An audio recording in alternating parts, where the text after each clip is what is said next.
నమస్కారం. మాఘపురాణం 20వ అధ్యాయంలోకి వచ్చాం. ఇందులో కుంతిసుత మధ్యముడైన భీముడు గురించి చెప్తున్నారు.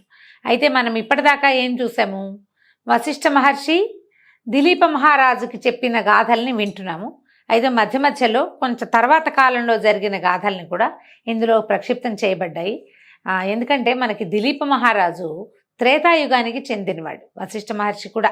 30 నిమిషాలలో నొప్పి లేకుండా వేడికోస్ వెయిన్ చికిత్స ఆవేశ హాస్పిటల్ హైదరాబాద్. వాళ్ళు త్రేతాయుగంలో ఉన్నవాళ్ళు. అయితే మనం ఈ కుంతి సుత మధ్యముడు, మనం భీముడు అనగానే ఈయన ఎక్కడికి వచ్చేసాడు? ద్వాపర యుగంలోకి వచ్చాడు. ద్వాపర యుగంలో కూడా మాఘమాస మహాత్మ్యాన్ని గురించి చెప్పుకున్నారని ఈ గాథల్ని సూత మహాముని తన శిష్యులకి తెలియజేశారట. ఆ గాథని మనం ఇప్పుడు చదువుతున్నాం. భీముడు కుంతి మధ్యముడు, పాండవులలో రెండవ వాడు. కుంతి సుత మధ్యముడు అంటే జనరల్గా ఇలా మన అర్జునుడు అని చెప్తారు, 5గురిలో మధ్యవాడు. అలా కాకుండా కేవలం కుంతి సంతానంలో మధ్యముడు భీముడు. ఈయన మహాబలశాలి, బలిష్టమైన కండలు తిరిగిన దేహం కలిగిన వాడు, భోజన ప్రియుడు, ఆకలికి ఏమాత్రం ఆగలేడు, కొండల్ని కూడా పిండి చేయగలిగిన మహాబల సంపన్నుడు. బండెడు అన్నాన్నైనా అవలీలగా తినేస్తాడు. ఈ భీముడు బండెడు అన్నాడిని తిన్నాడనే గాథ మనం బకాసుర వధలో చూస్తాం. బకాసురుడిని వధించడానికి ఇతన్ని పంపించినప్పుడు వధించడానికి పంపల, బకాసురుడికి ఆహారంగా పంపించారు భీముడిని కూడా. ఓ 2 దున్నపోతలని పూంచిన బండి, దాన్ని తోలేందుకు ఒక మనిషి, గుండిగలతోటి అన్నము ఆహారము అంతా ఇస్తే అదంతా ఆహారాన్ని ఆ మనిషిని, ఆ 2 దున్నపోతుల్ని ఆ బకుడు తినేస్తాడట. ఈ భీముడు కూడా ఆహారాన్ని పంపిస్తే ఇతను ఆ దున్నపోతులను ఏం చేయలేదు, కానీ ఆ బండిలో ఉన్నటువంటి గుండిగలతో ఉన్న ఆహారం మొత్తం తినేసాడు.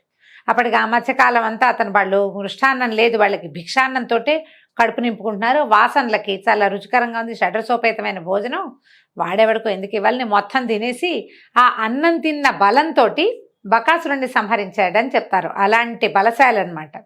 అయితే ఈయన నిద్రపోతూ కొంత బద్ధకస్తుడు కూడా అని చెప్తారు. అలాంటి భీముడు ఒకనాడు మాఘమాసం అందరి ఏకాదశి వ్రతాన్ని చేయాలనుకున్నాడట. మాఘమాసం చాలా అద్భుతమైన మాసం, ఇలాంటి పురాణం ఒకటి విన్నాడు.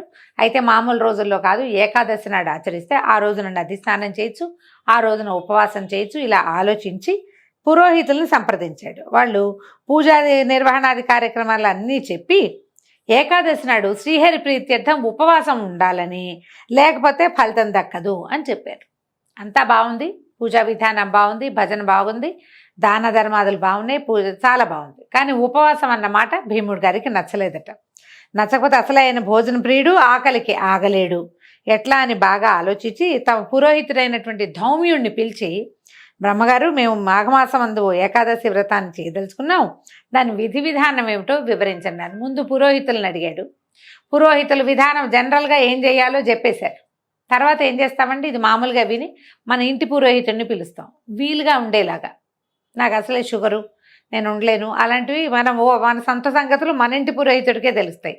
మాట్లాడుకుంటాం కదా మన టైమింగ్స్, మన పిల్లల ఆఫీస్ టైమింగ్స్, అట్లా ఆ రకంగా ఈ భీముడు ఏం చేశాడు, ధౌమ్యుడిని పిలిచి ఆయన అడిగాడు. ధౌమ్యుడి కథ విషయం కూడా మనకి మహాభారతంలో బాగా కనపడుతుందండి. పాండవులు అడవికి వెళ్ళినప్పుడు ధౌమ్యుడు వాళ్ళతో పాటే ఉన్నాడు. 12 ఇది ఉన్నారు కదా వనవాసం, 12 ఏళ్ళు.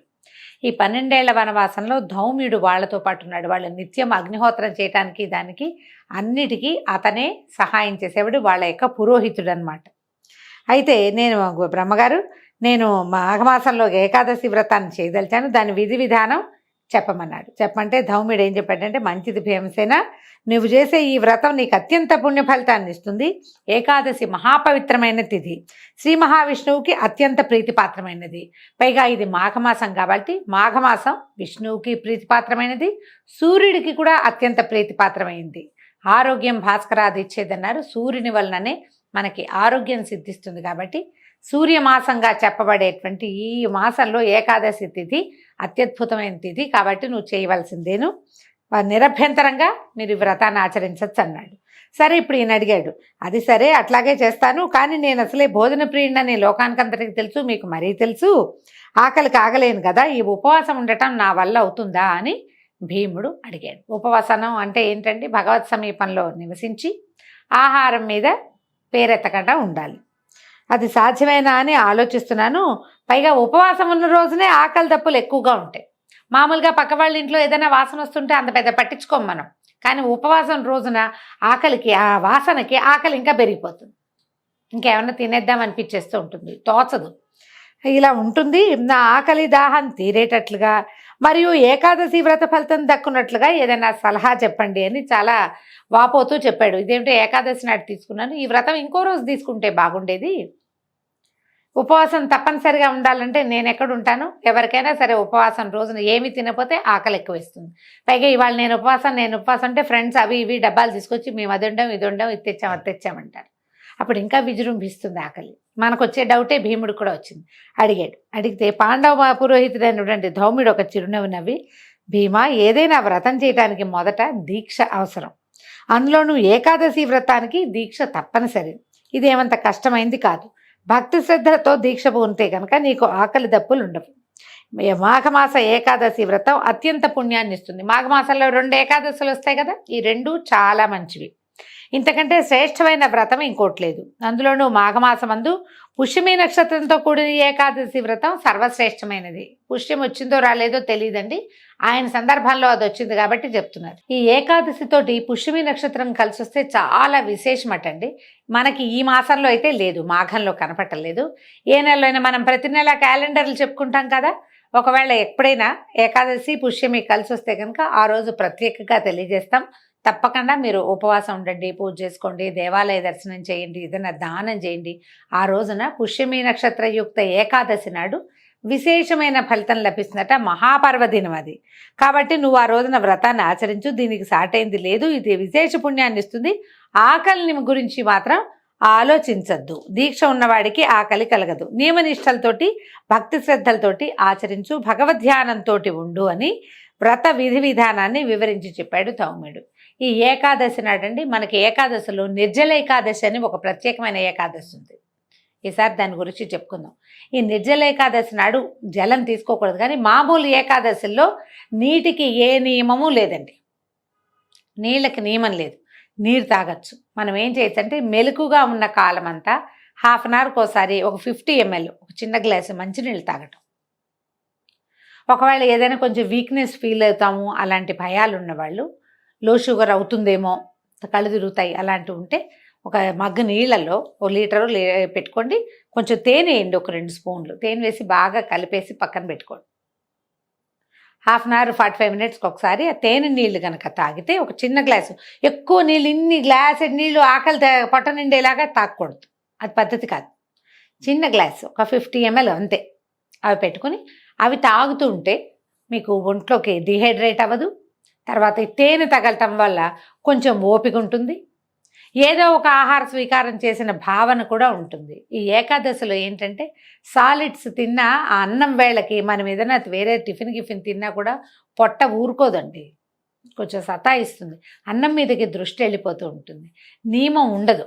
ఆ నియమాన్ని ఉంచుకోవాలి. మనం అన్నం మీద దృష్టి వెళ్ళకూడదు, ఆహారం మీదకి పోకూడదు అంటే ఏదైనా నామపారాయణ చేసుకోవటము, మంచినీళ్ళు తాగటము చాలా ఉపయోగపడుతుంది. నేను చాలా తక్కువ ఆహారంతో ఉంటాను. మ్యాక్సిమం 4 బనానాస్, 4 అరటిపళ్ళు, పొద్దున్న 2 సాయంత్రం 2 తింటాను. మిగిలిందంతా మంచినీళ్ళే. ఒకవేళ అరటిపళ్ళు ఎక్కువ లేవనుకోండి, 2 అరటిపళ్ళతోటే సరిపెట్టుకుంటాను. ఏవైనా పళ్ళు తింటే తినచ్చు, ఆరెంజెస్ లాంటివి, కమలాలు దొరుకుతాయి కదా ఇప్పుడు, సంత్రాలు, అలాంటివి కూడా తినచ్చు. మీరు అవి తిన్నా కూడా ఈ మంచినీళ్ళు తాగే ప్రక్రియ కనుక పెట్టుకుంటే కొంచెం తేనె కలిపిన నీళ్లు హాయిగా ఉపవాసం చేయగలుగుతాం. దానివల్ల ఏంటంటే మర్నాటికి అసలు స్కిన్ ఎంత కాంతివంతంగా ఉంటుందో గమనించండి మీరు.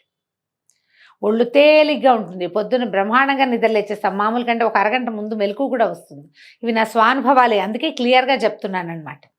అయితే ఇట్లా పదే తమ పురోహితుడు ధైర్యం చెప్పగా భీమసేనుడు సంశయం తీరటంతో మాఘశుద్ధ ఏకాదశి వ్రతాన్ని అత్యంత భక్తి శ్రద్ధలతోనూ నియమనిష్టలతోనూ చేసి ఉపవాసం ఉండి ఏకాదశి వ్రత ఫలితాన్ని పొందాడు. మనం ఈ భీష్మైకాదశి అని చెప్పుకుంటాం, కానీ ఆ భీష్మైకాదశిని భీమైకాదశి అని చెప్పేవాళ్ళట పూర్వకాలంలో.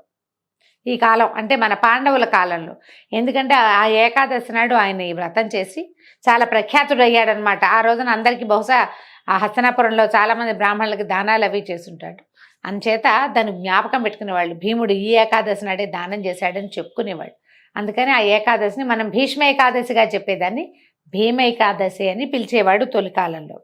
కాబట్టి ఈ మాఘమాసం అందే మహాశివరాత్రి పర్వదినం కూడా వస్తుంది.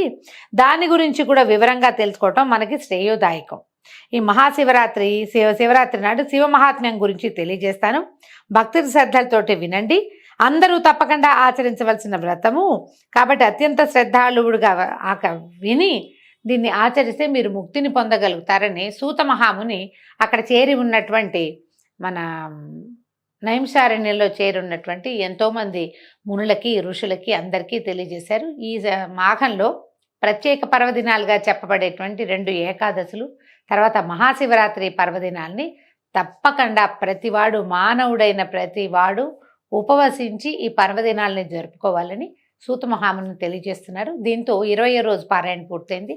రేపు ఉదయం మళ్ళీ 21వ రోజు పారాయణతో కలుసుకుందాం. నమస్కారం.